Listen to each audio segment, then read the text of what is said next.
The moment Edna Easton opened her mouth and let the first note rise from her throat, the entire autumn supper went still.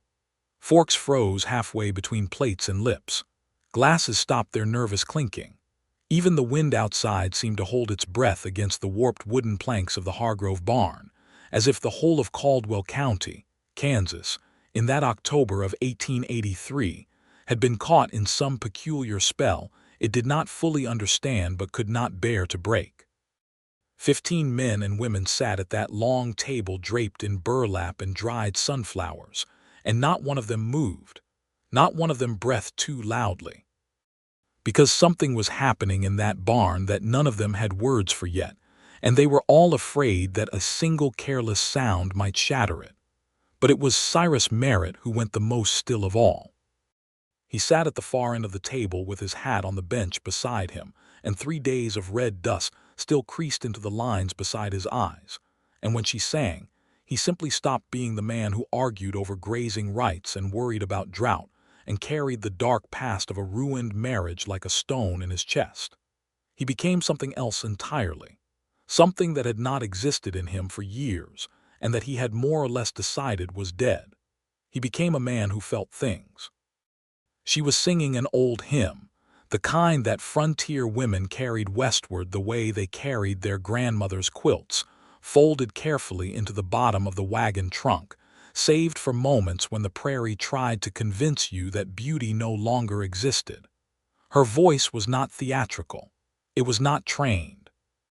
It was simply true in the way that very few things in the West were allowed to be true, and that honesty was what cut through every defense Cyrus Merritt had built around himself in the 4 years since his world had collapsed. He did not look away. He could not look away. And when the last note finally dissolved into the dry October air, and the room exhaled as one, and the other ranchers began to clap and laugh and call out compliments, Cyrus still did not move. He simply watched Edna Easton press her hands flat against her skirt, drop her chin slightly, and accept the noise of the room with the quiet dignity of a woman who has never quite decided whether she deserves to be seen.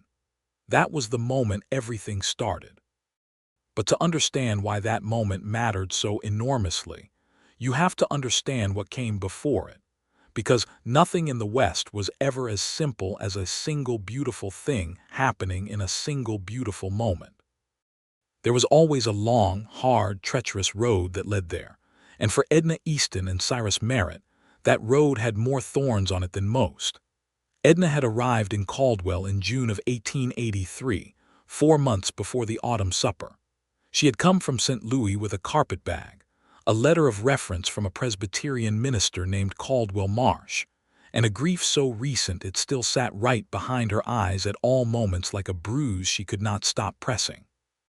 Her husband, Thomas Easton, had died of typhoid fever in the winter of 1882, leaving her with a modest amount of debt, a rented room she could no longer afford, and the particular kind of loneliness that only exists when you have spent 3 years building a life with someone, and then the floor simply drops out. She was 27 years old. She was not a woman who fell apart easily, but she was a woman who had been tested more than most people suspected, because she wore her composure the way frontier women wore their best dresses, only on Sundays, and with considerable effort beneath the surface. She had answered an advertisement in the St. Louis Dispatch placed by a woman named Harriet Hargrove, who ran the postal service and general store in Caldwell, and who needed a schoolteacher for the county's children. Edna had taught in St. Louis before her marriage. She had a steady hand, a quiet firmness with unruly students, and a genuine love of books that she had never been able to fully suppress even when life was at its most difficult. Caldwell was smaller than she had imagined and harder than she had remembered. The Kansas plains in summer were a different creature entirely from the illustrated pictures in Eastern newspapers. The sky was enormous in a way that felt almost threatening, as though the horizon had decided to make a point about human smallness, and the dust was constant, and the heat was a living thing with weight and intention. But the people of Caldwell were real. They were not romantic figures from dime novels. They were tired men and women who had wagered everything they had on land that did not always cooperate, and there was a dignity in that willingness to keep going that Edna found herself respecting almost immediately. She boarded with Harriet Hargrove, who was 53 and iron-spined, and who had survived everything the frontier had thrown at her with a dry wit and an absolute refusal to be diminished. Harriet liked Edna within the first hour and told her so directly, which Edna found refreshing after years of St. Louis society, where approval had to be decoded like a cipher. She began teaching the following week in the small one-room schoolhouse on the eastern edge of town. There were 14 students between the ages of 6 and 15, and they tested her in the ways that children in the West tested new teachers, with deliberate noise and pointed silences and small cruelties designed to reveal whether she would crack. She did not crack. By the second week they had decided she was acceptable. By the third week 3 of the younger ones had developed small devoted attachments to her that she found both touching and slightly inconvenient. It was through the schoolhouse that she first encountered Cyrus Merritt, though encounter is perhaps too strong a word for what happened. She heard his name, that was all. One of her students, a boy of 9 named Ellis, who was the son of a neighboring rancher, mentioned during a geography lesson that his father had bought 2 sections of the southern range from a man named Merritt who was selling off land to cover costs. The way Ellis said it suggested that this selling off was not entirely voluntary, and that there was some kind of trouble attached to the name. But children's gossip was rarely reliable, and Edna had been in Caldwell long enough to know that everyone in a small town had a version of everyone else's story that bore only a passing resemblance to the truth. She asked Harriet about it that evening, mostly out of the habit of wanting to understand the geography of the community she had moved into.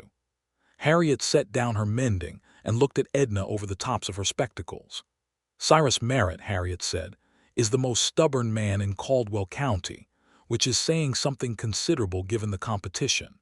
He owns what is left of the Merritt Ranch on the North Fork, about 3,000 acres, which used to be 5,000 before things went wrong. He is 33 years old. He has been ranching since he was 18. He is not unkind, but he is not easy, and he has not attended a single social gathering in this county in 4 years, which tells you something about where his head is." Edna asked what had gone wrong 4 years ago. Harriet picked up her mending again. "His wife left him," she said. "Took their daughter and went back east to her family in Ohio. Said the ranch was too hard and too lonely and that she had not signed on to spend her life in a place that tried to kill her every other season. She was not wrong about any of that, but she handled the leaving badly, and there were things said that do not bear repeating, and Cyrus has not been the same man since. Is he a dangerous man?" Edna asked, because she had learned in the months since Thomas's death that this was a necessary question. "No," Harriet said simply. "He is a wounded man. Those are different things, though people sometimes confuse them." Edna filed this away and did not think about it again for several weeks, because she had students to teach and a new life to arrange and a grief of her own to manage, and she did not have the emotional surplus to spend on a man she had never met. She met him for the first time at the end of July, at a Saturday market that the town organized in the square in front of Harriet's store.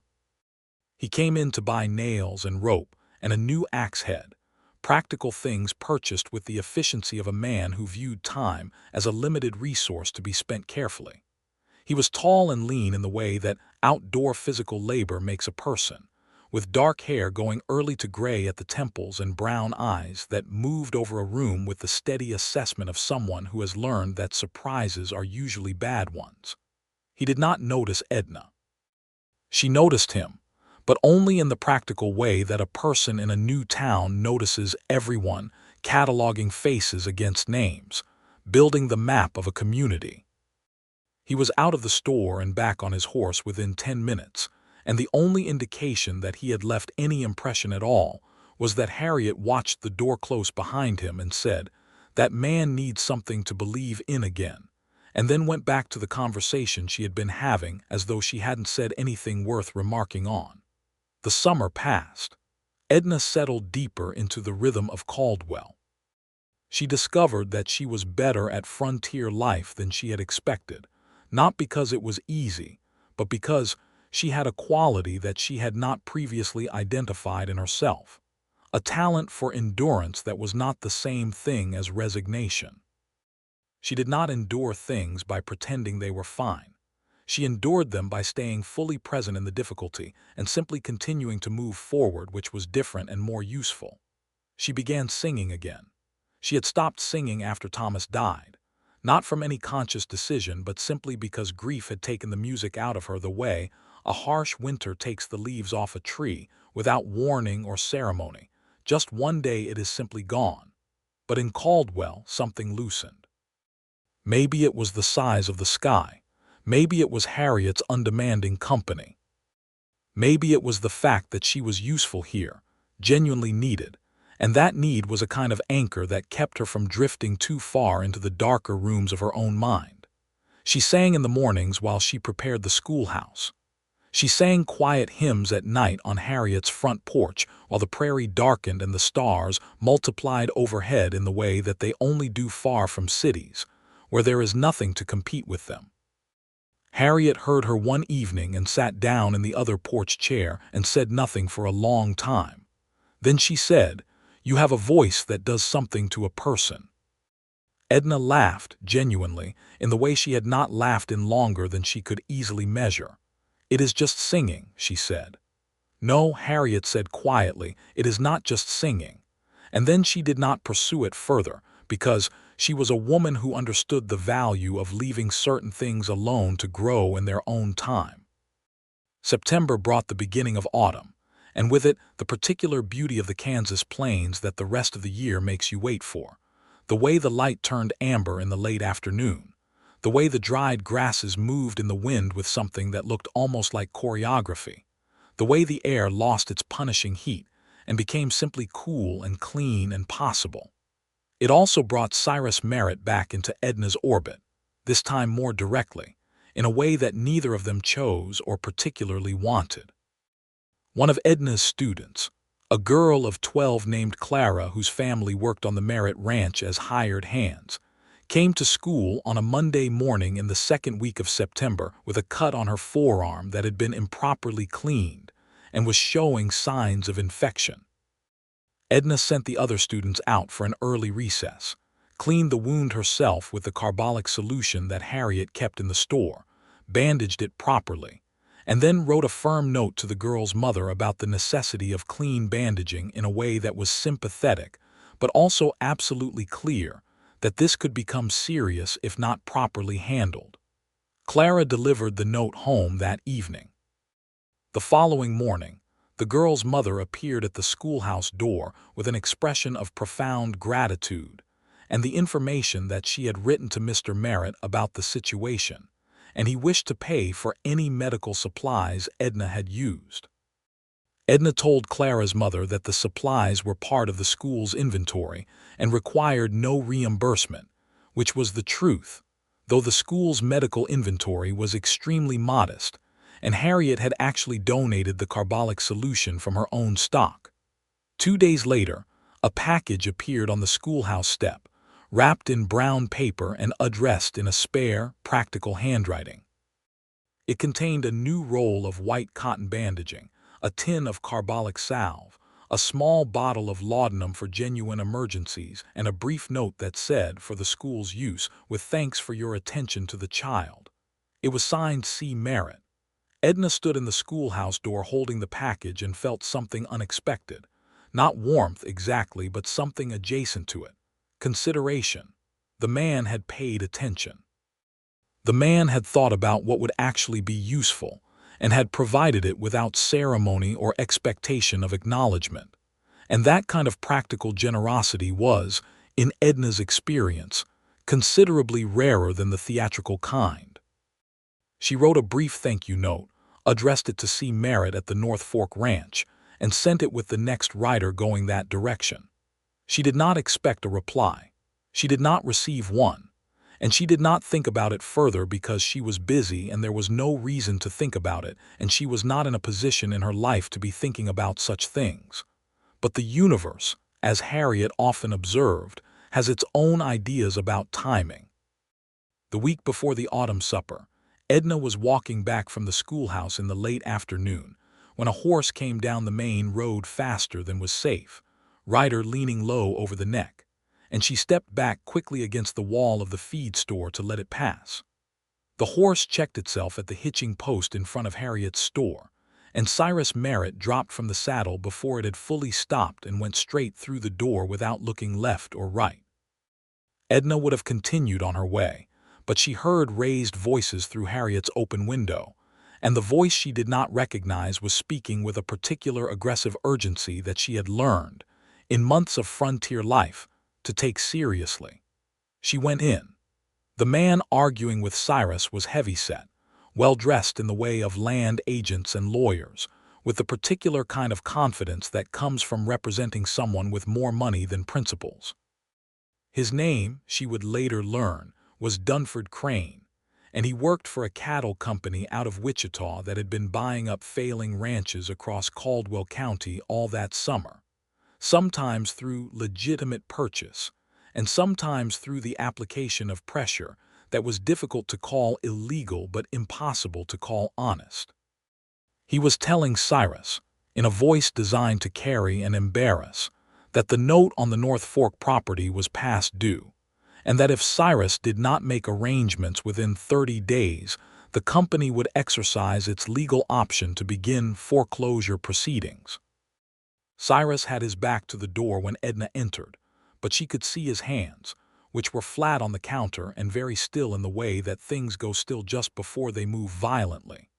He said, in a voice so controlled it sounded almost pleasant, that he was aware of the note, and that he was in the process of arranging the payment, and that Crane could deliver this information to whoever had sent him and leave the conversation at that.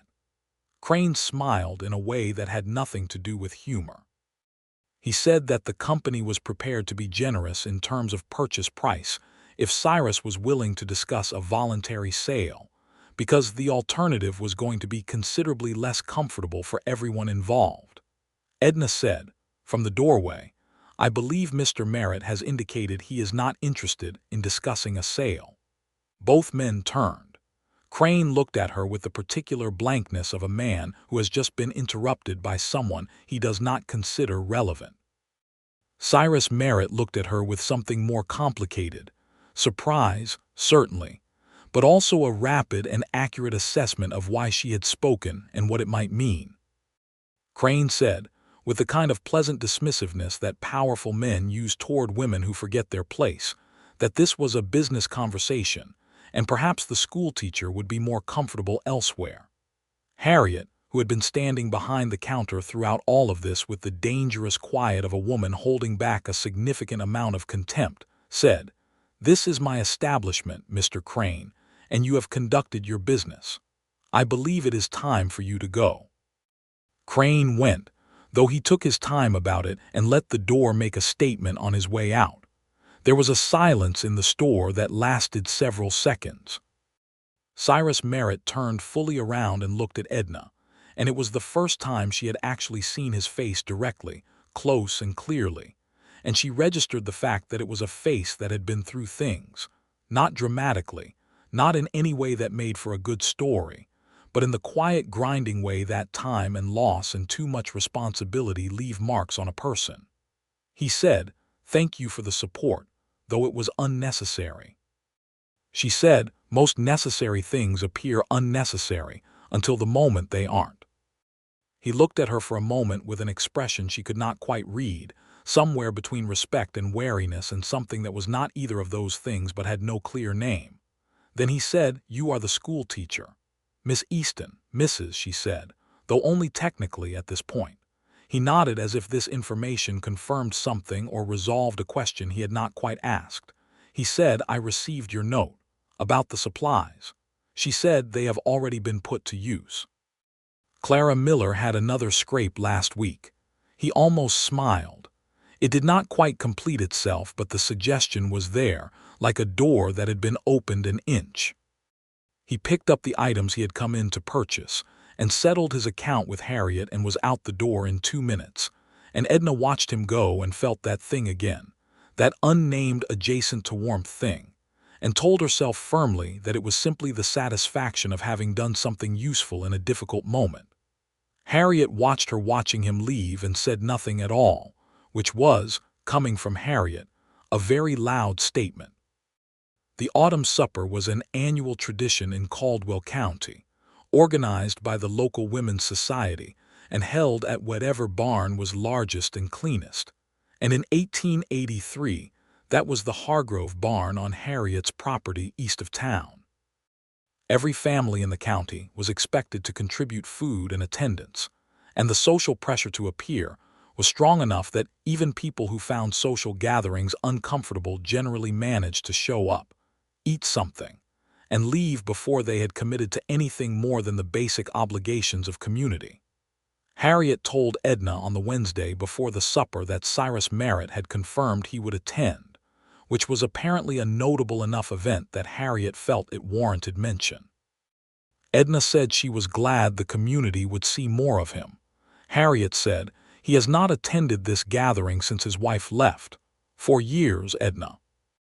A man who goes 4 years without attending the autumn supper has made a decision about something. Edna said she imagined he had made a decision about grief. Harriet said, "Yes, that is precisely what I mean." The night of the supper arrived cold and clear, as October nights in Kansas can be, with a frost-edged sky and a moon that turned the barn's tin roof to silver. The tables were set with the best cloths anyone owned. The food was extraordinary in the way that frontier cooking is extraordinary when people make their genuine best effort. And the barn smelled of hay and candle wax, and the particular indefinable warmth of people gathered against the cold. Edna wore her dark green wool dress, which was her best, and her mother's small garnet earrings, which were her only jewelry, and she arrived with Harriet and immediately fell into the comfortable rhythm of a community event, greeting the families of her students, admiring the dishes they had brought, listening to conversations about cattle prices and weather patterns with genuine interest, because she had been in Caldwell long enough now to understand that these were not dull domestic topics, but the actual substance of people's survival.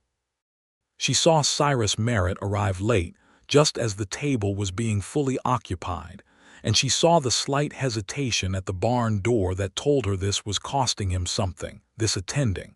He had made himself come. That mattered. She did not know why it mattered to her specifically, but it did. He found a seat at the far end of the long table. He spoke briefly to the men near him, accepted the offered food with thanks, and settled into the gathering with the slightly armored ease of a man who is determined to be civil even when it does not come naturally.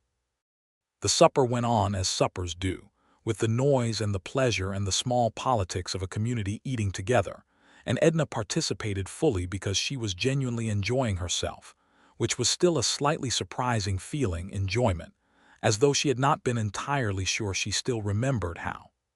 At some point, well into the meal, when the plates were being cleared and the children were beginning to run between the legs of the adults, one of the older women, Mrs.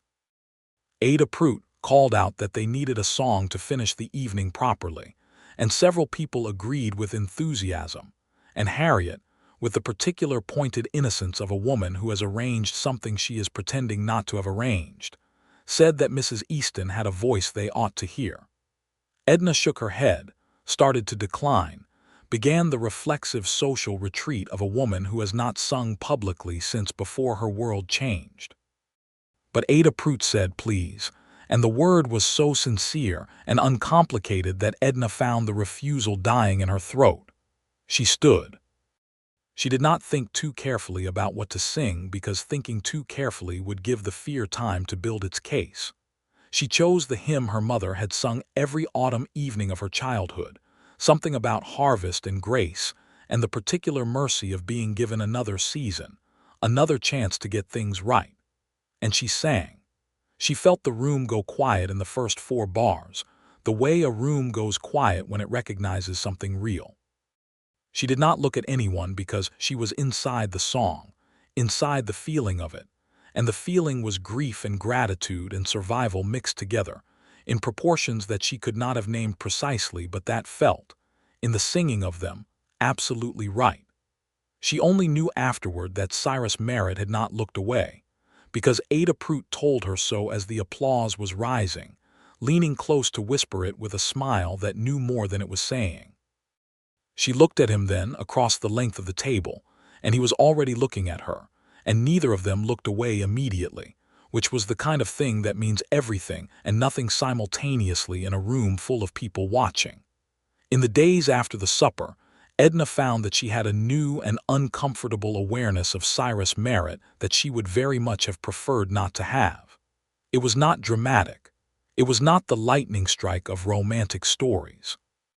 It was quieter and therefore more difficult to dismiss, the kind of awareness that settles into the peripheral vision and stays there regardless of where you direct your attention. She heard his name in conversations and noted it in a way she had not before. She found herself wondering how the situation with Dunford Crane and the cattle company was resolving, not because it was her business, but because she was concerned, and the concern itself was worth examining. She had not been concerned about anyone in a long time. She had been careful not to be. Concern meant attachment, and attachment meant vulnerability, and she had already paid one enormous price for that particular transaction, and was not certain she had the reserves to pay another. She told herself all of this very firmly and then went about her days, and it helped in the way that reasonable arguments always help with unreasonable feelings, which is to say, imperfectly and temporarily. Cyrus Merritt, for his part, was doing something he had not done in 4 years, which was thinking about another person, not about cattle or drought or debt, or the perpetual complicated logistics of keeping a working ranch functional with a reduced workforce and shrinking margins.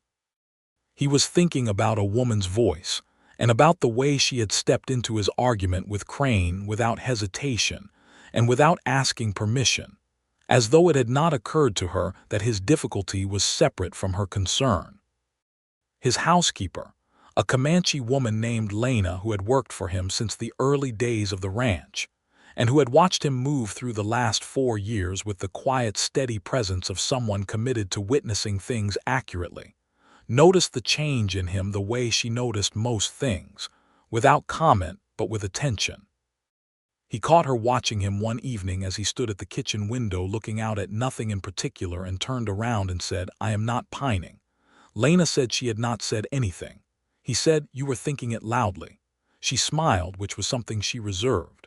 She said, "The schoolteacher. I heard about the supper." He picked up his coffee and said, "She has a remarkable voice." Lena said, "Harriet Hargrove thinks very well of her." He said, "Harriet Hargrove thinks very well of almost everyone." Lena said, "Not really." He did not have an answer for that, so he drank his coffee and went back to the accounts, but the numbers on the page kept losing his concentration, and the evening kept going longer than it should have without producing anything particularly useful. The debt was the most pressing and concrete thing in his life, and it required his full attention, so he gave it that attention, or tried to. The cattle company was not wrong that the note was past due. He had taken out a substantial loan in 1880 to expand the herd, and 1881 had been a brutal year for Kansas ranchers, a late freeze followed by a summer drought that killed more cattle than his ledgers could gracefully absorb, and he had been climbing back out of that particular hole ever since. He had sold the 2 southern sections to Ellis's father. He had reduced his workforce to the absolute minimum. He had renegotiated his terms with the bank in Wichita twice, and the second renegotiation had produced the terms that Dunford Crane was now waving at him. He had 30 days. He had approximately $2,000 to find if he was going to make the payment and hold the ranch through the winter. He had about $400 in cash. He had cattle he could sell at the autumn market in Wichita, if prices held, and if the drive went well. He had the remainder of his northern acres which he was absolutely not going to sell, because if he sold those, he had nothing to return to. He was working all of this through for the 100th time when Lena appeared in the office doorway and said that there was a rider at the gate. The rider was from Harriet Hargrove. The note he carried said simply, "Come to town tomorrow. There is a matter we should discuss." He did not know what the matter was, but he came to town the next morning because Harriet Hargrove was not a woman who issued invitations without reason, and she was also one of the very few people in Caldwell County whose judgment he trusted completely. He found her in the store with Edna Easton, which he had not expected, and his reaction to finding her there was information he would have preferred not to possess about himself. Harriet sat him down at the table in the back room where she conducted her actual business and told him what she had to say without preamble, because she had never seen the value in building up to things. She said, "I have been corresponding with a businessman in Wichita who is looking to invest in established ranching operations in Caldwell County. He is not a speculator. He is a man who made his money in dry goods and wants to diversify into land and cattle, and he wants a partner with genuine ranching expertise, not a foreman. A real partnership with a fair division of profit." Cyrus looked at her steadily and said, "You are telling me there is a way out of the debt." She said, "I am telling you there may be a conversation worth having. His name is Warren Albright. He will be in Wichita next week. I have taken the liberty of writing to him about the Merritt Ranch." He should have felt gratitude. He did feel gratitude, but there was also something defensive and complicated rising in him, because for 4 years the ranch had been entirely his own domain, the one thing he had not shared, not lost, not had taken from him, and the idea of partnership pressed on something tender. He said, "Why?" Harriet said, "Because you are about to lose it to people who will not treat it with any respect, and a partnership with a good man is better than foreclosure to a cattle company. And because," she added, looking at him directly, "you have been alone long enough, Cyrus. Not just in your personal life, which is your own business, and I do not presume to instruct you on it, but in your professional life. You have been holding this thing together entirely by yourself for 4 years, and it is wearing you down, and worn-down men make poor decisions." He looked at Edna, who had been quietly present throughout all of this, and who met his gaze with an expression that was not pity and not excitement but something measured and honest. He said to her, "You knew about this meeting." She said, "I knew there was a meeting. The contents were Harriet's to share, not mine." He said, "What do you think?" She did not look away.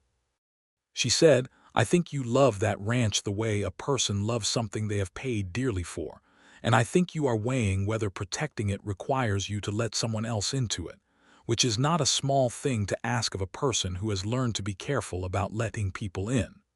But I also think Harriet is right that fighting alone is a strategy with diminishing returns." He sat with that for a long moment. Then he said, "I will go to Wichita." The journey to Wichita took 3 days by horse, and Cyrus made it mostly alone, except for a ranch hand named Pete, who was heading that direction for his own reasons and wanted the company. They drove 32 head of cattle to sell at the autumn market while they were there, which was practical and which would contribute meaningfully to the debt payment regardless of what happened with Albright. The meeting with Warren Albright was not what Cyrus expected, and he had been careful not to expect much. Albright was a man of about 50, deliberate and direct, who had made his money carefully and did not propose to lose it carelessly. He had done his own research on the Merritt Ranch before the meeting, and the research had been thorough, which Cyrus respected. He asked intelligent questions about the northern range, the water rights on the North Fork, the size and quality of the herd, the grazing rotation schedule. He did not romanticize ranching. He understood it was hard and that the margin was thin and that the weather was uncontrollable, and he factored all of this into his assessment without drama. At the end of 2 hours, he offered a partnership with terms that Cyrus took back to the hotel room, and spent the entire evening examining from every angle he could think of, looking for the hidden trap, the secret betrayal embedded in the fine language of legal agreements. He did not find one. The terms were genuinely fair. He signed the agreement the following morning. He rode back to Caldwell with the weight he had been carrying for 4 years reduced by something that was not quite half, but was close enough to half that the difference it made was profound and physical, like setting down a pack that has become so habitual you have forgotten it was ever something you chose to carry. He paid the debt, all of it. He sent a letter to Dunford Crane's employers that was brief and formal and gave him, if he was honest, a particular quiet satisfaction. And then, because the ranch was stabilized and the most immediate crisis was resolved, and there was no longer any valid reason to avoid everything outside the North Fork fence, he began to appear in Caldwell more frequently. Not for any stated reason. To pick up supplies. To speak to Harriet about the partnership account she had helped facilitate. To check in with Pete about the next month's schedule. He happened to arrive at the schoolhouse one afternoon when Edna was releasing the students for the day, standing in the doorway while 14 children streamed past her in various states of energy and noise, and she stood there managing the stream with the calm efficiency of a woman who has learned that chaos is mostly just intensity without direction. When the last student was out and she turned and saw him waiting, she did not look surprised. She looked something else. She looked pleased, and then she looked slightly irritated with herself for looking pleased, and the whole sequence happened across her face in about 2 seconds and was so honest and unguarded that he felt something in his chest that he did not immediately have a name for. He said, "I came to tell you that the debt is settled." "I thought you would want to know." She said, "I do want to know. I am very glad to hear it." He said, "The partnership with Albright is signed. It is a good arrangement." She said, "Harriet will be pleased." She was worried. He said, "I know. She does not let on, but I know." There was a silence that was not uncomfortable, which in itself was notable because comfortable silence with a person you are still essentially a stranger to is rare and worth paying attention to. He said, "I wanted to thank you for what you said in Harriet's back room. It was the right thing, clearly stated." She said, "I only said what seemed true." He said, "Not everyone does that." She said, "No, they do not." He looked at her for a moment and then looked past her at the schoolroom, the slate board still covered with arithmetic from the day's lessons, the neat rows of small benches, the maps pinned to the side wall, one of them slightly crooked. He said, "It is a good schoolroom." She said, "It is a good community to teach in. The children work hard because they have parents who work hard and who understand the value of education even when they are too exhausted to be patient about it." He said, "How long will you stay?" She looked at him directly. She said, "As long as there is reason to stay." She said it in a way that was completely neutral and could be interpreted in any of several directions, and he was very aware that he was interpreting it in one particular direction, and that this awareness was itself information. He said, "I hope the reasons are sufficient." She said, "So far they seem to be." He left soon after that, and Edna stood in the empty schoolroom for a moment longer than was strictly necessary, straightening the crooked map without real intention, and felt the quality of the air in the room, and thought that it felt different than it had before he arrived, which was not a rational observation, but was nonetheless accurate. October deepened into November. The relationship between Edna and Cyrus developed the way things develop in small communities, slowly and in full view of everyone, and with the particular awareness that nothing is private in a place where everyone knows everyone's business and everyone has an opinion about it.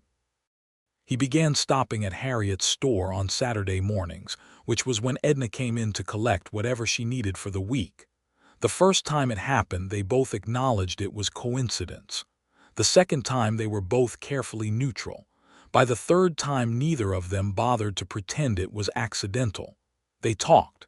This was what surprised Edna most, that she could talk to him. Not politely and not carefully, but actually talk. the way she had not talked to anyone since Thomas had been alive, and before the illness had narrowed everything to the dimensions of a sick room. She talked about books she had read and about the children's progress, and about the things that troubled her in the news from the East that trickled in through the weekly papers. She talked about St. Louis and about the particular strangeness of building a life twice, and she did not make it melodramatic, but she did not minimize it either. He listened in the way that people listen when they are genuinely interested as opposed to waiting for their turn to speak. And then he talked back, about the ranch and about the land, and about the particular relationship a person develops with a piece of ground they have put years of work into. The way it stops being property and becomes something more personal and harder to describe. He talked about his daughter Eleanor, who was 7 now and living in Ohio with her mother, and who he received letters from twice a year, in a child's careful handwriting that he kept in the desk drawer and reread more often than he would readily admit. That evening, standing by Harriet's stove with a cup of tea, she told Harriet about the conversation, not as gossip but as a kind of processing, because Harriet was the person she trusted most in Caldwell. Harriet said he talked about Eleanor. Edna said yes. Harriet said he does not talk about Eleanor to almost anyone. That is not nothing, Edna. Edna said, I know it is not nothing. That is what concerns me. Harriet set down her teacup and folded her hands in her lap and said, You are afraid. Edna said, I am practical. Harriet said, Those are not always different things, but in this case I think they might be. Edna was quiet for a long moment. She said, I love Thomas. I do not say that to be mournful, but to be accurate. I loved him and I lost him, and the losing was the worst thing I have been through, and I am not certain I want to put myself in a position where something like that is possible again. Harriet said, Living is putting yourself in a position where things like that are possible. The only alternative is not being alive. Edna looked at her. Harriet said, I am not telling you to do anything or feel anything you are not ready to feel.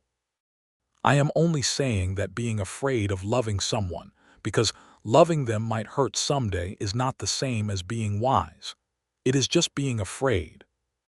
That night Edna lay awake for a long time in Harriet's spare bedroom, listening to the wind against the walls, and thinking about the difference between fear and wisdom, which is a more complicated distinction than it sounds. The winter brought a hard freeze in December that tested every ranching operation in Caldwell County, and required Cyrus to spend 3 consecutive weeks at the ranch without leaving, driving himself and his reduced crew through brutal days of broken ice on the water troughs, and checking on cattle huddled in the draws, and monitoring the hay stores with the careful anxiety of a man who knows exactly what the difference is between enough and not enough. He wrote to Edna.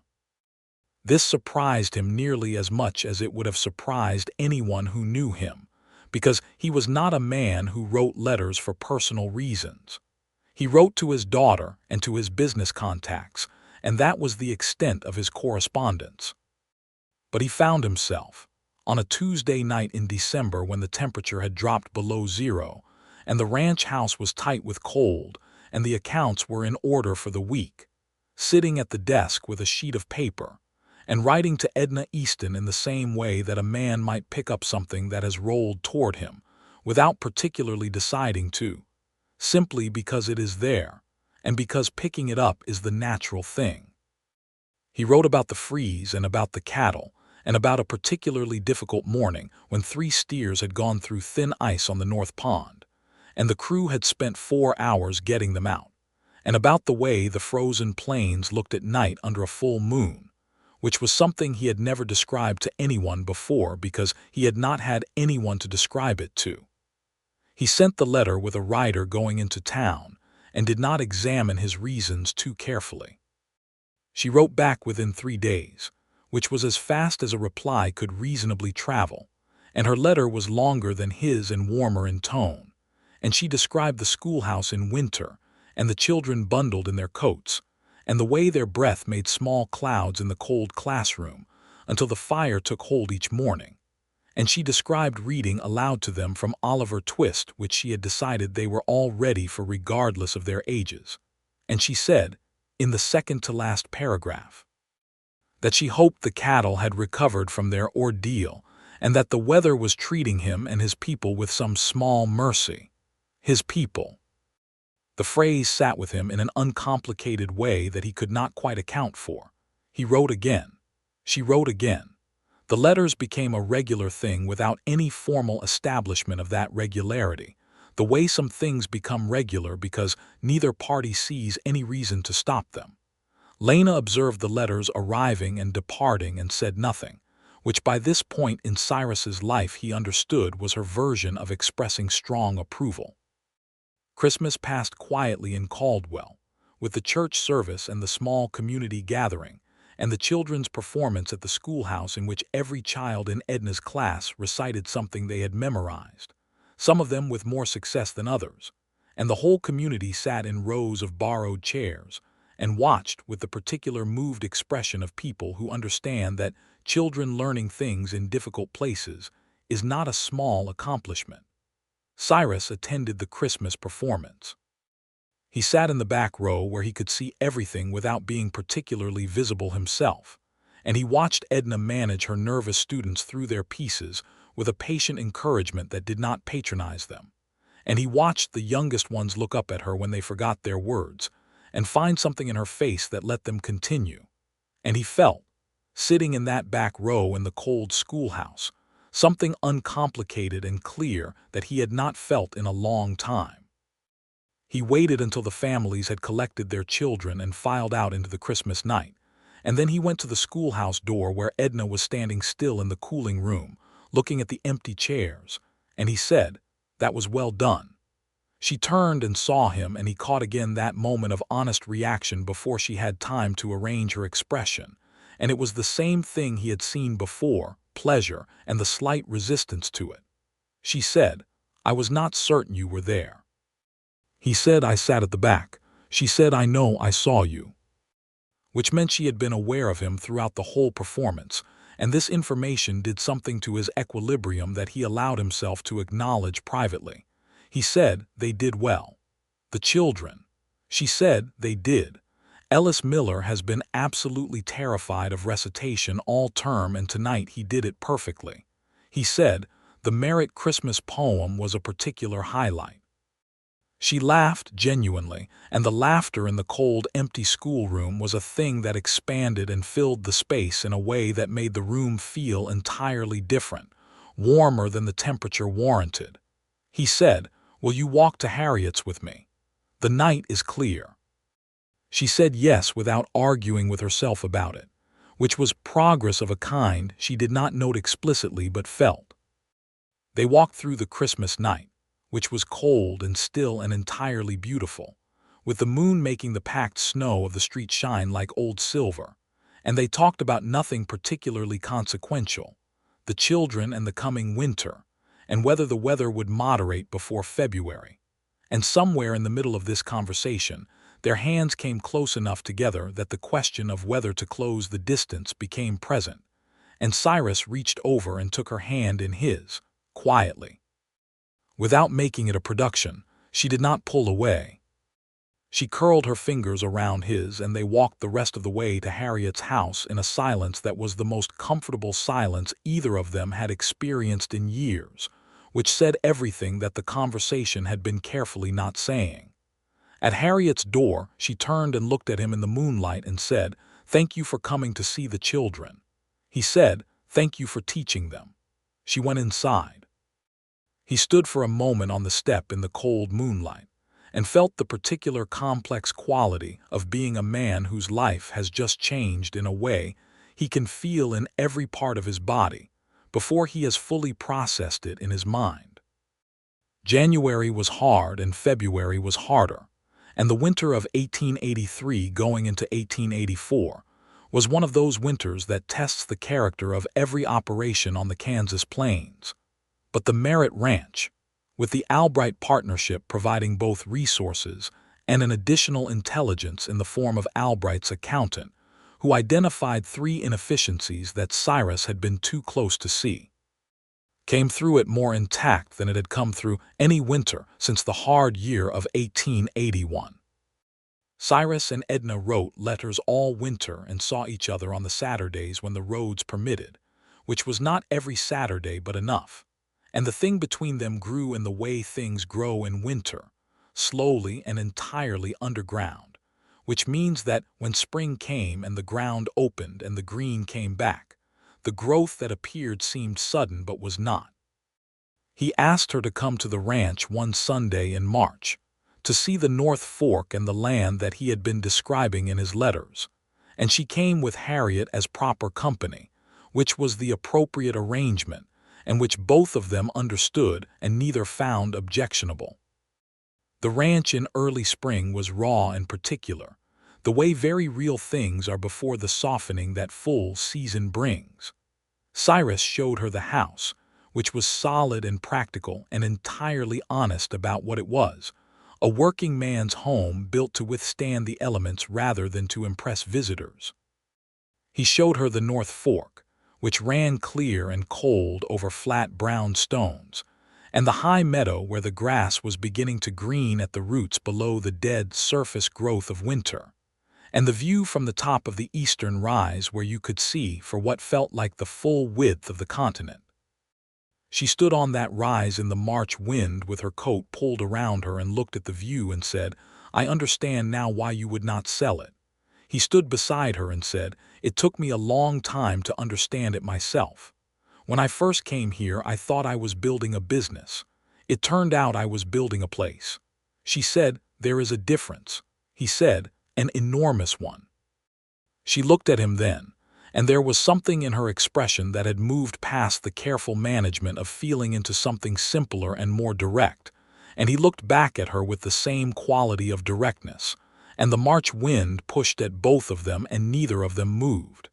He said, "Edna, I want to ask you something and I want you to hear it properly." She said, "All right." He said, "I know you are still finding your way to yourself after what you lost. I know that I am not a simple man and this is not a simple place, and that what I am describing when I describe a life here is not comfortable in the ways that matter to some people. But I have not been able to think about much except you since October, and I have tried, because I did not want to rush something that deserved to go at its own pace, but I find that I am out of patience with being careful when what I want is to simply tell you the truth." She said, "Tell me the truth then." He said, "I am in love with you. I do not say it to create an obligation or to frighten you. I say it because you deserve to know it, and because I am tired of letters being the only place where I am honest." She was quiet for a long moment that felt to him like it lasted considerably longer than any moment had a right to. The wind moved between them. Below the rise, the North Fork caught the weak March sunlight and turned it to something briefly luminous. She said, "I am afraid of losing someone again." He said, "I know." She said, "That is not a no." He said, "I know that too." She turned back to look at the view, and he watched her profile against the March sky and waited with the patience of a man who has learned that some things cannot be hurried without being damaged. She said, "I have been telling myself for months that I am being prudent, that my hesitation is wisdom rather than fear. Harriet told me those were different things. I think I am starting to believe she was right." She turned back to him. She said, "I am in love with you too, Cyrus. I have been for some time. I have simply been arguing with myself about it." He reached up and tucked a strand of wind-blown hair away from her face, gently, as though he was handling something fragile not because it was weak, but because it was valuable, and she leaned very slightly into the touch. And then he kissed her, there on the March rise above the North Fork, with the whole of the Kansas spring laid out below them, and the sky enormous overhead, and Harriet carefully not watching from the appropriate distance. They were engaged by April. The engagement was not announced dramatically. Cyrus came to Harriet's store one morning and asked Harriet, with the particular formality of a man who understands the importance of doing things properly, if she had any reservations about his intentions toward Edna. Harriet told him she had been waiting for this conversation for approximately 5 months, and then told him to ask Edna and stop asking other people's permission to do something that was entirely Edna's choice to make. He asked Edna that evening on the porch, with a ring that had been his grandmother's, a small garnet set in plain gold, and Edna, when she saw it, touched the garnet and said that her mother's earrings were also garnets, which seemed, in the way that small coincidences sometimes do, like something more than coincidence. She said yes clearly and without qualification, and he put the ring on her finger and held her hands in both of his, and they stayed on the porch in the April evening for a long time without needing to fill it with anything more than being there.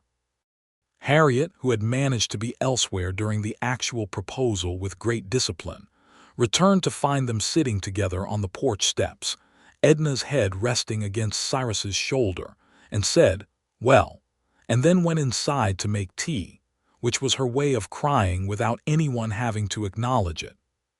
The wedding was planned for June, which gave the community time to prepare and gave Cyrus time to arrange the house on the North Fork into something that could comfortably hold 2 people, which meant adding a second bedroom for eventual use, and replacing the kitchen window that had been cracked since January and generally attending to the 1,000 details of a bachelor's house that become visible when you begin seeing it through someone else's eyes. Edna wrote to her sister in St. Louis, the only family she had remaining, and received a reply full of cautious hope and several specific practical questions about frontier life that suggested her sister was taking the whole thing seriously. She also wrote to Thomas's mother, which was the harder letter to write, because she felt she owed the woman the truth of what was happening, and because she was uncertain how it would be received. Thomas's mother wrote back a letter that was kind and honest and wished Edna every happiness, and that letter cost Edna a private hour of emotion that was both grief and relief, and several other things she did not have names for. But when the hour was over, she felt lighter than she had since Thomas's death, as though something had been released that she had not known she was still holding. The wedding was on the 14th of June, 1884. A Saturday with improbably perfect weather, as though the Kansas sky had decided to participate. Harriet's barn was dressed again, this time in wild flowers and green branches, and the whole of Caldwell County attended because nobody was going to miss the wedding of the schoolteacher, and the man who had not attended a social function in 4 years and had then attended one and not looked away from the singing woman. Ada Prout, who had been the one to call for Edna's song at the autumn supper, sat in the front row with the expression of someone who is pleased with how things have turned out and is not particularly modest about having had a role in it.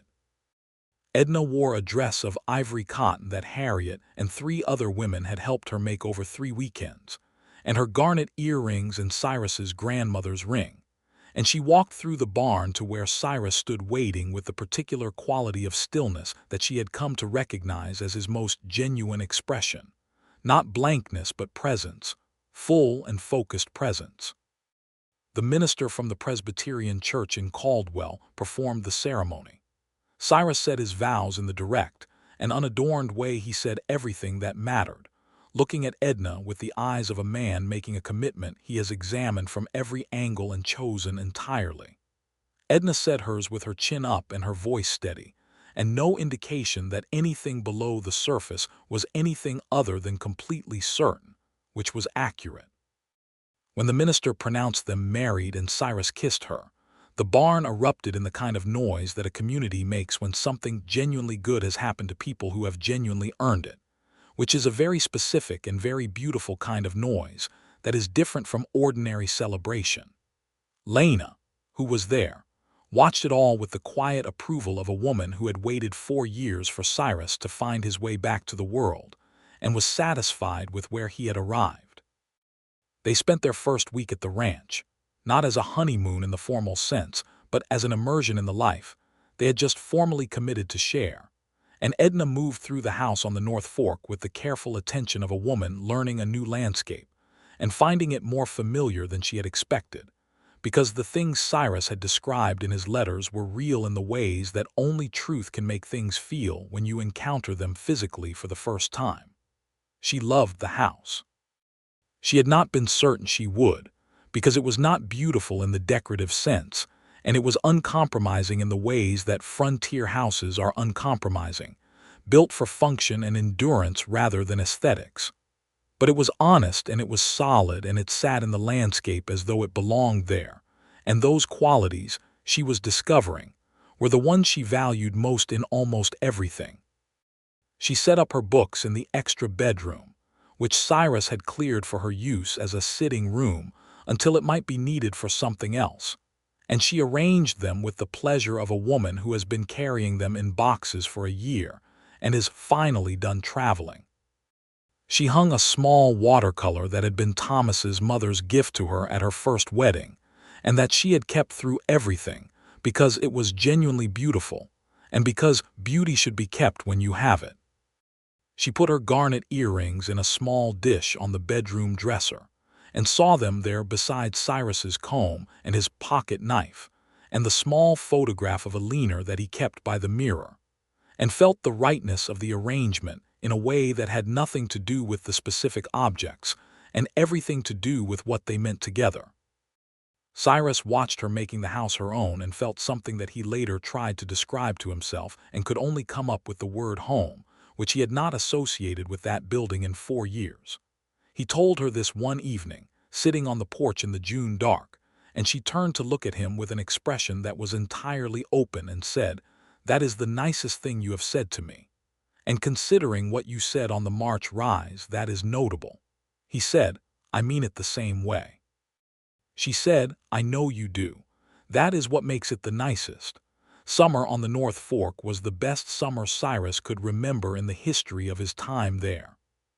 The partnership with Albright had brought not just financial stability, but a second perspective on operations, and the winter's losses had been less severe than feared, and the spring calving had gone well, and the hay meadows were producing abundantly. He had rehired 2 experienced hands that he had let go in the hard years, and the ranch was running at a level of efficiency and ease that it had not known since before the trouble of 1881. He was also, for the first time in years, a man who wanted to be home at the end of a working day, which made the working days themselves feel different, purposeful in a way that reached past the practical and into something that required a better word than he currently had available.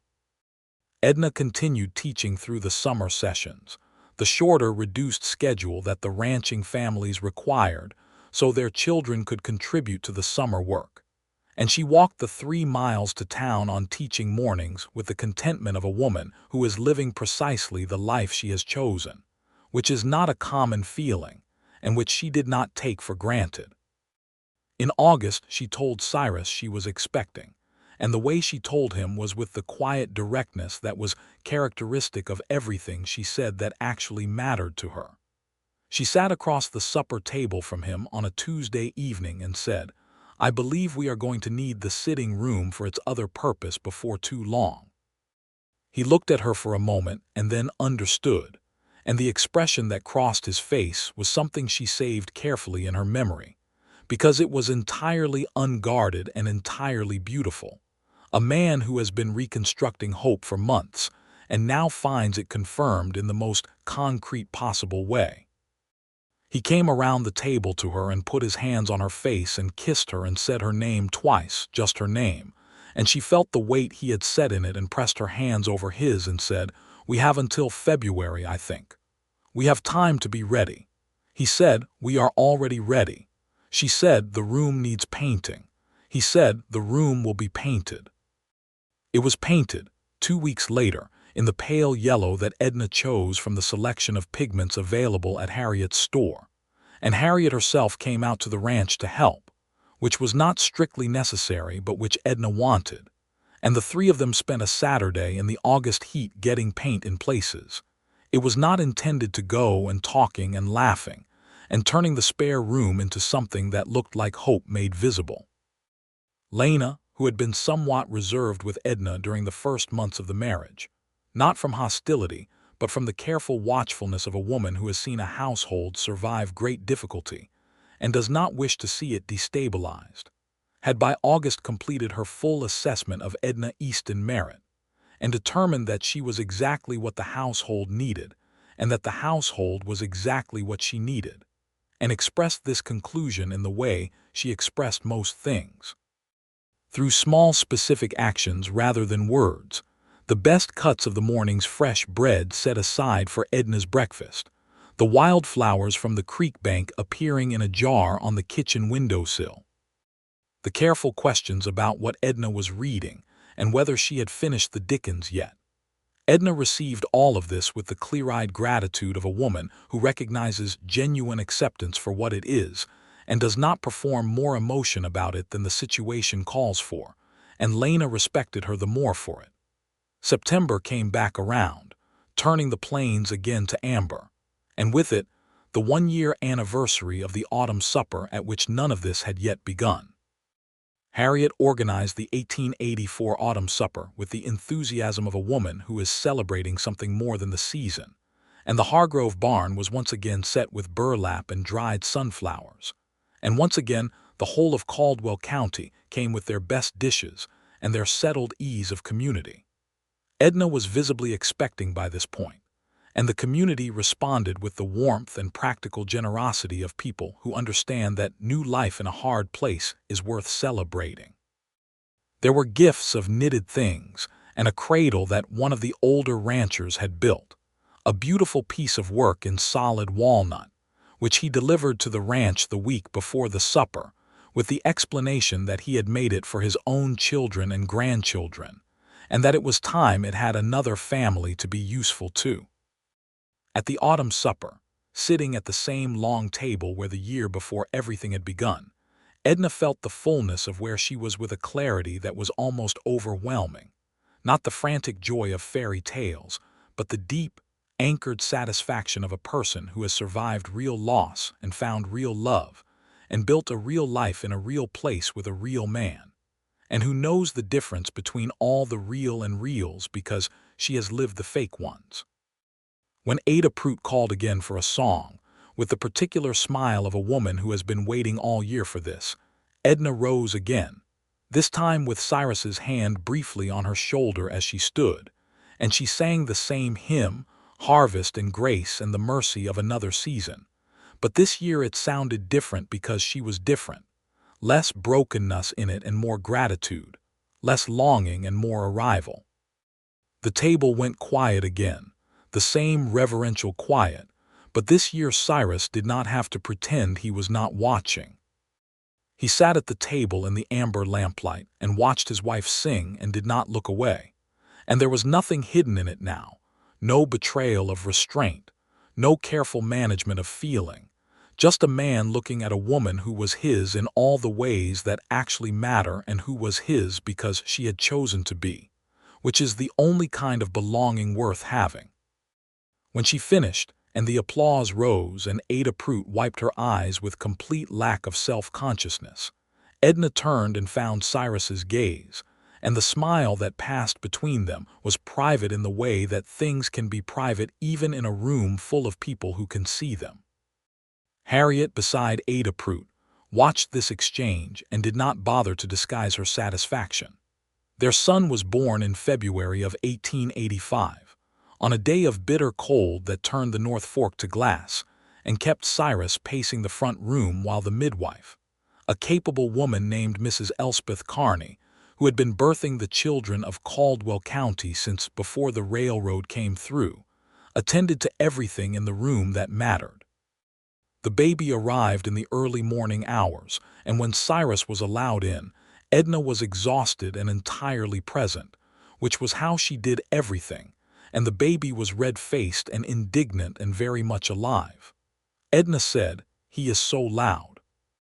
Cyrus sat on the edge of the bed and looked at his son and felt something so enormous and so simple that it bypassed language entirely and simply resided in him, a permanent and unshakable addition to the inventory of things that gave his life its meaning. He said, "He sounds like a rancher." She said, "God help us." He laughed, and she laughed, and the baby made his opinion of being laughed at very clear, and Mrs. Carney smiled at the wall with the expression of a woman who has witnessed this particular kind of ordinary miracle many times and has never managed to be unmoved by it. They named him James Thomas Merritt. James for Cyrus's father, who had started the ranch and worked it until he was 65, and who had given Cyrus everything he knew about what it meant to love a piece of ground. Thomas for Edna's first husband, because Edna had thought about it carefully and had decided that a name is not a betrayal and that honoring where you come from does not diminish where you are, and because Thomas had been a good man and deserved to be remembered by something living. Cyrus had accepted this without question, which told Edna more about his character than almost anything else could have. Harriet was godmother, which she accepted with the brisk efficiency of a woman who takes responsibilities seriously and has been emotionally invested in this child's parents for considerably longer than the child has existed. Lena, when she first held James, looked at him with the careful attention she gave to everything important and then said to Edna, "He has your eyes."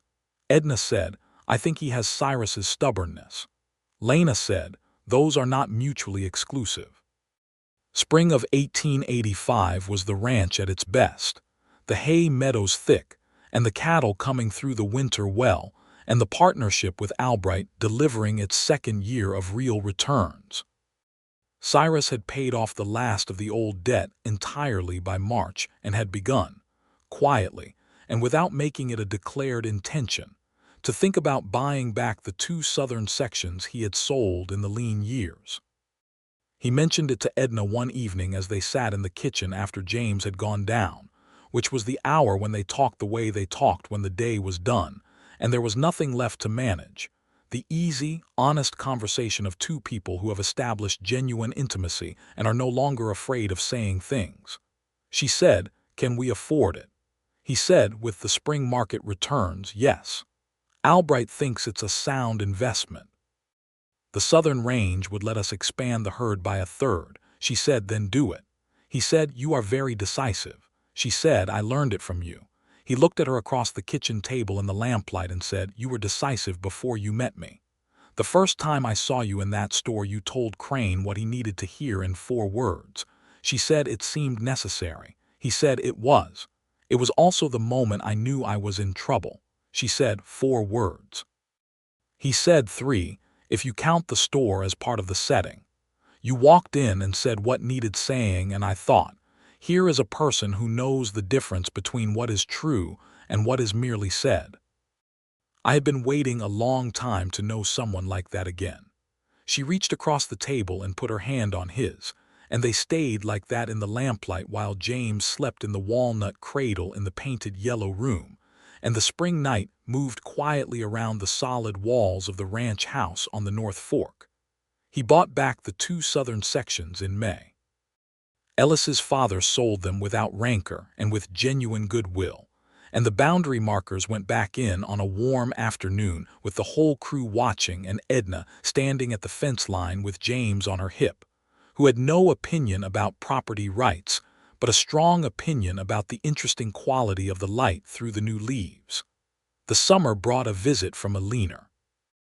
This had been arranged through careful correspondence between Cyrus and his former wife, Margaret, who had remarried in Ohio and who was, by the tone of her letters, managing her life with reasonable success and without the bitterness that had characterized the earlier years. She had written in March to say that a leaner, now 9, was asking repeatedly about her father and about the ranch, and that Margaret felt it was time for a proper visit if Cyrus was willing and his circumstances permitted it. Cyrus had written back that he was more than willing and that his circumstances were, for the first time in years, genuinely comfortable. He had also written, with the care of a man doing something delicate, about Edna and James, because Alina deserved to know before she arrived, and because surprises in situations like this were rarely kind. Margaret had written a careful reply that said she understood, and that Alina would be told, and that she hoped things were going well. Alina arrived on the westbound train in July, a small, serious person with Cyrus's brown eyes and a carpet bag she carried herself with the dignity of a child determined to be treated as capable. She looked at the North Fork Ranch with the assessment of someone seeing a story they have heard many times and are now fact-checking against reality, and she said, "It is how you described it in the letters." Cyrus said, "Did you think I was exaggerating?" She considered this seriously and said, "Papa, you never exaggerate. That is both a virtue and somewhat limiting." Edna, who was watching from the porch with James on her hip, felt a surge of affection for this small, decisive person that surprised her with its speed. Alina saw Edna and came to the porch steps and looked up at her with the clear-eyed directness of a child who has decided to simply assess things as they are rather than as she feared they might be, and said, "You are my father's wife." Edna said, "I am. And this is your brother James." Alina looked at James with the expression of a child encountering an unexpected variable. James looked back at Alina with the serene incuriosity of a 6-month-old for whom all faces are equally new and interesting. Alina said, "He looks like Papa." Edna said, "He makes the same expression when he is thinking." Alina considered this and then reached out and took James's hand with the careful competence of a child who has been around younger children and knows how to hold a small hand without alarming its owner. And James gripped her finger with the immediate trust of infancy. And Alina looked at him holding her finger, and something in her face shifted from assessment to something warmer. She said, "I think I will be a good sister." Edna said, "I have no doubt of it." Alina spent 3 weeks at the ranch that summer, and they were 3 weeks that rearranged the internal geography of everyone present in ways that none of them would have fully predicted. She followed Cyrus through ranch work with the intense attention of a child reclaiming something that had been withheld, and he showed her everything with patience and honesty, including the hard parts and the difficult parts and the parts that had nearly broken him, because she deserved the real version and not the comfortable one. She helped Edna in the schoolroom when Edna went in for the summer sessions, and Edna watched her with the students and thought, "This child is going to do remarkable things," and said so to Cyrus that evening, and he looked at her with such uncomplicated gratitude for the saying of it that she had to look away briefly at the horizon. When Alina left at the end of July, back to Ohio on the eastbound train with her carpet bag, and a jar of Lena's preserved peaches, and a bundle of letters from Cyrus to be read in the week following, she hugged her father with the full physical commitment of a child who is no longer being careful about how much she shows. And then she hugged Edna, which Edna had not expected, and which landed on her with the force of something she had not known she needed. And then she kissed James on the top of his head in a way that was almost proprietary. She said, "I will write to you, Edna, about things that Papa would not find interesting." Edna said, "I look forward to it very much." Alina went. Cyrus watched the train until it was out of sight and then stood on the platform for a moment with his hands in his coat pockets, and Edna stood beside him and did not fill the silence with anything because she understood it was not a silence that needed filling. He said, "Thank you." She said, "For what specifically?" He said, "For being exactly who you are, specifically and in general."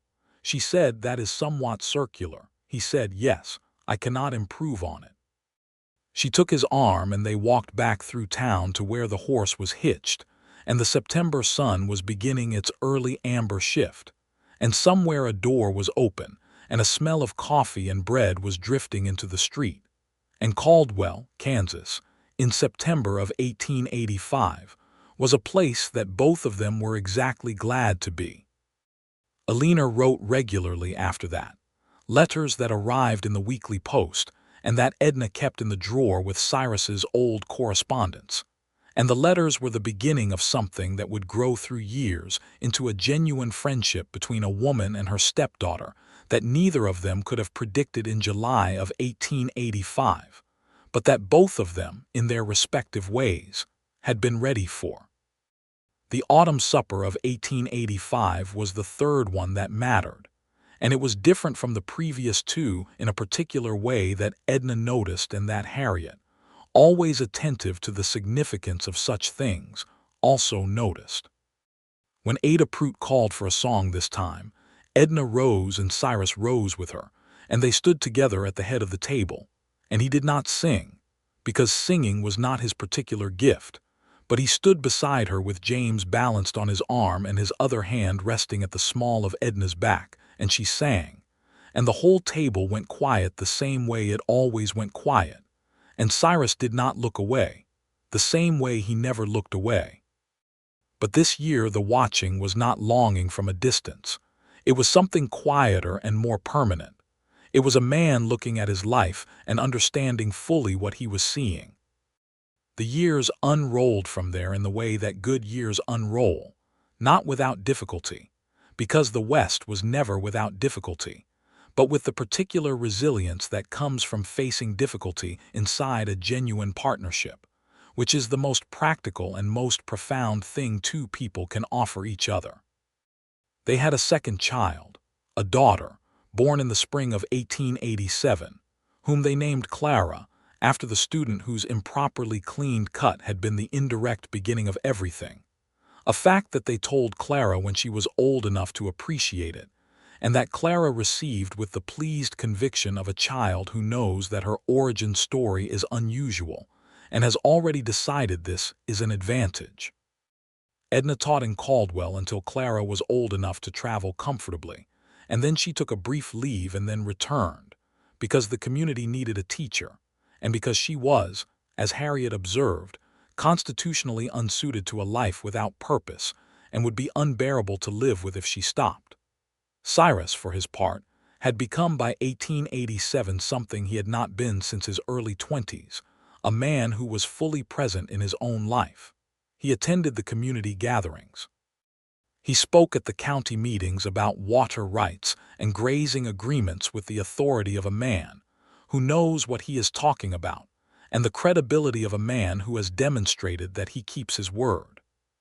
He wrote to a leaner monthly, and she visited every summer, and the North Fork Ranch was the place she called the other home, which was the most accurate thing she could have said about it. There was a night in the autumn of 1887, one of those October nights with the stars very thick and close, and the cold just arriving, when Cyrus and Edna sat on the porch after the children were asleep, and Harriet had gone home from a long Sunday dinner, and the quiet of the ranch was the complete and particular quiet of a place that is doing exactly what it is supposed to do. Edna said, "Do you remember what Harriet said to you the first time she suggested you meet with Albright?" She said I had been alone long enough. Edna said she was right. He said she usually is. It is enormously irritating. Edna laughed. He reached over and took her hand, the same easy possession that had started on a Christmas night 3 years ago on the road between the schoolhouse and Harriet's porch, and she leaned back in her chair with the weight of someone completely comfortable. He said, "I have been thinking about the East Meadow. If we clear the irrigation channel that is silting up on the north end, we can bring another 20 acres into production." She said, "Cyrus." He said, "Yes." She said, "I am enjoying the evening. The irrigation channel will still be silting up tomorrow." He was quiet for a moment and then said, "You are right." She said, "Say that again more slowly." He said, "Do not press your luck, Mrs. Merritt." She said, "I will press whatever I like," and squeezed his hand. He turned to look at her in the October dark, this woman who had come to Caldwell with a carpetbag and a grief and a voice that could stop a room, and who had, through the particular and entirely unrepeatable sequence of small choices and large ones, become the center of everything he valued. And he thought that, whatever dark past he had carried into the year 1883, whatever betrayals and losses had brought him to the point of nearly losing the ranch and everything else, they had been the precise and necessary path to this porch and this woman and this life, and he would not have changed a step of it. He said, "I love you, Edna." She looked at him with the eyes that he had been looking at for 3 years and would look at for the rest of whatever time the world would give them, and said, "I love you, Cyrus. More than the irrigation channel, at least." He said, "High praise." She said, "Calibrated precisely." They sat together on the porch of the North Fork Ranch in the October dark of 1887, with their children sleeping inside and the stars overhead, and the Kansas plains extending in every direction in the immense and indifferent and secretly magnificent way of that country. And the life they had made was full and present and entirely theirs. In the spring of 1888, James learned to ride on a gentle-tempered bay mare that Cyrus chose with the careful attention of a father selecting something that will matter enormously for a very long time. And the morning James first rode without Cyrus's hand on the reins was one of those ordinary, extraordinary moments that accumulate in a family's memory into the solid substance of a shared life. Clara was 16 months old and had strong opinions about everything, and expressed them at volume and without apology, which Cyrus said was clearly her mother's influence, and which Edna said was clearly his stubbornness in a more entertaining form. Elinor visited that summer as she always did, and she was 14 now, and had the beginning of the person she would become clearly visible in the person she currently was, thoughtful and direct and curious about everything. And she and Edna sat on summer evenings and talked about books and about the world, and about what Elinor wanted from her future in a way that felt to Edna like the best kind of teaching, the kind that is just conversation between two people who trust each other. Elinor said once, in one of those evenings, that she was glad her mother had gone back to Ohio. She said it without bitterness, simply as a statement of fact that she had arrived at through her own assessment. She said if she had stayed, Papa would not have become himself again, and then you would not have come, and then none of this would be this. Edna looked at her for a long moment and said, "That is a very generous way to understand it." Elinor said, "I am trying to be accurate, not generous, though I think in this case they happen to be the same thing." Edna said, "You sound like your father." Elinor said, "Is that a compliment?" Edna said, "Absolutely, every word of it." Harriet Hargrove, who was 60 in 1888, and who had watched the North Fork Ranch become what it was with the satisfaction of a woman who has done something real and good in the world, came to Sunday dinners throughout that summer and contributed opinions on everything with her characteristic economy of unnecessary social cushioning. And the table was loud and good, and the food was Lena's best, and the wine was from a bottle that Albright had sent as a partnership anniversary gift, and that nobody had opened until there was a sufficient occasion. Cyrus opened it that summer Sunday and poured glasses around the table and lifted his and looked at Harriet and said, "Thank you." Harriet said, "For what specifically?" He said, "For writing to Albright, for telling me I had been alone long enough, for knowing what I needed before I was capable of knowing it myself." Harriet said, "I only told you the truth. You did the rest." He said, "We did." He looked across the table at Edna, who was cutting Clara's food into small, appropriate pieces with the automatic competence of a mother who can manage the practical and the meaningful simultaneously. And she looked up and caught his gaze, and something passed between them in that half-second that was everything the autumn supper of 1883 had started and everything it had become. The table, full and loud as it was, went just slightly quiet, the way it does when a room unconsciously recognizes something genuine. And then the noise came back up and the wine went around again, and the Sunday afternoon unrolled into evening on the North Fork in the way of all the best days, slowly and with abundant evidence of how good a thing it is to have arrived at a life that is exactly the right size for the person living it. Outside the ranch house, the Kansas plains extended to the full edge of the world in every direction, amber in the September light, ordinary and enormous and indifferent to human happiness, but somehow, in this particular October with these particular people at this particular table, not indifferent at all, more like a witness, more like a thing that has seen many seasons of effort and loss and recovery, and is pleased in the vast impersonal way of geography to see another season of this, another autumn, another harvest, another table set against the cold.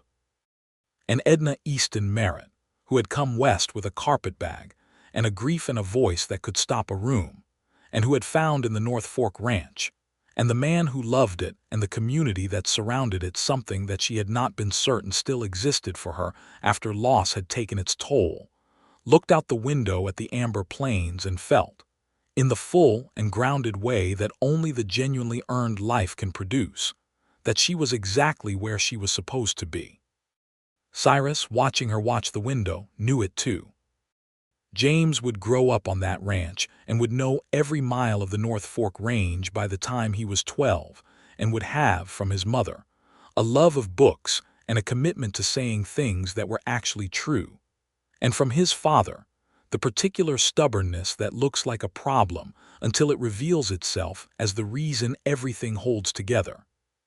He would one day run the expanded Merritt Ranch alongside a partner of his own, with the Albright name still in the corner of the accounts, as a reminder that asking for help is not weakness.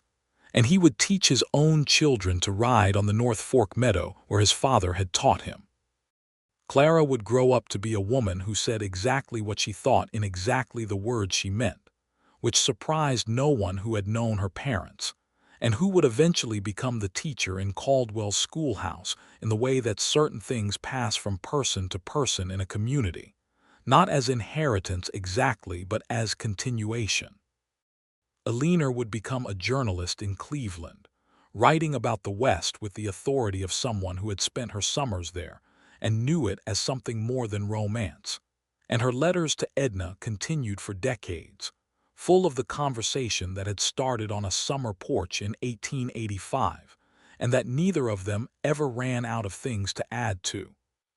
Harriet Hargrove would live to 81, presiding over her store and her postal service and her various managed coincidences until the very end, and at her funeral the church would be full beyond capacity with people who owed her something real, and Edna would speak, because there was no one better qualified to say what Harriet had meant to the people of Caldwell, and specifically what she had meant to the life that had grown up on the North Fork Ranch.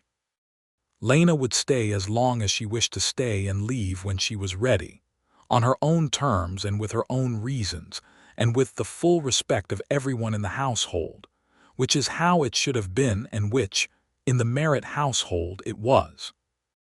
And Cyrus would stand at the gate of the North Fork Ranch in his 65th year, an old man still in the working sense, with his dark hair fully silver and his brown eyes still moving over a room, or in this case over 3,000 acres of Kansas plains, with the steady assessment of someone who has learned all the lessons the hard way and retained every one of them.